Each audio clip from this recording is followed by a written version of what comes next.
Tolleno is a beautiful game from Sit Down about building out canals and buildings next to those canals. I really like how this one looks. Take a look at it. I'm going to be a little high level on how this game plays because honestly, it's not a particularly easy one to teach. Some parts of it are easy.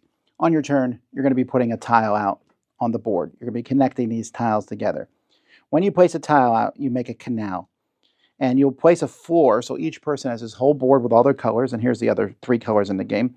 You'll place one of your buildings next to that canal. If you made 2 canals longer, you can go next to either one. And if you already have a building on that spot, you can go on top of it, one if you want to.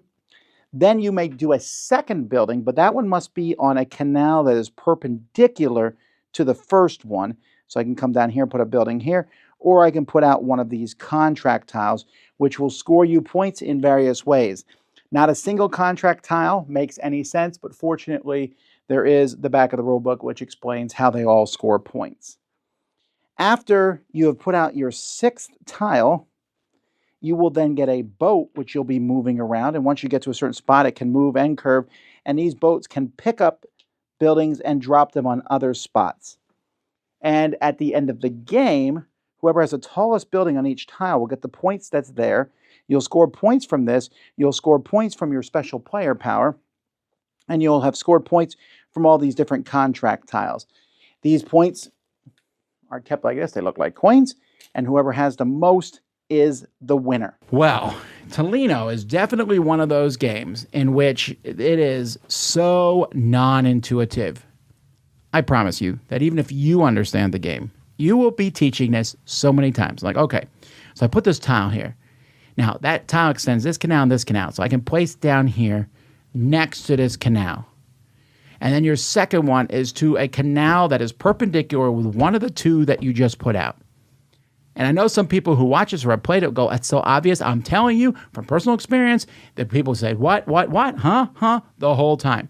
And then the fact that every single one of those scoring tiles, you do not know what it does, and you have to look at that sheet. And then at turn 6, the game's like, and now we're going to get complicated. Woo! We're bringing in a boat, and the boat moves around, picks things up. And it's not even that interesting of a game. You're kind of moving around, dropping cubes off, and you're trying to control areas. But because you're thinking so much about where can I build it, it just ruins the fun. I'm really surprised at this one and how it just it's like an example of a beautiful game that might even be good that is ruined because the rules are non-intuitive to an average game player.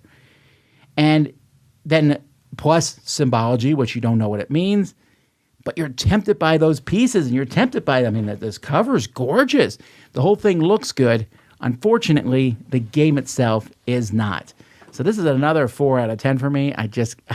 It's a game where the book is better, the cover is better than the book.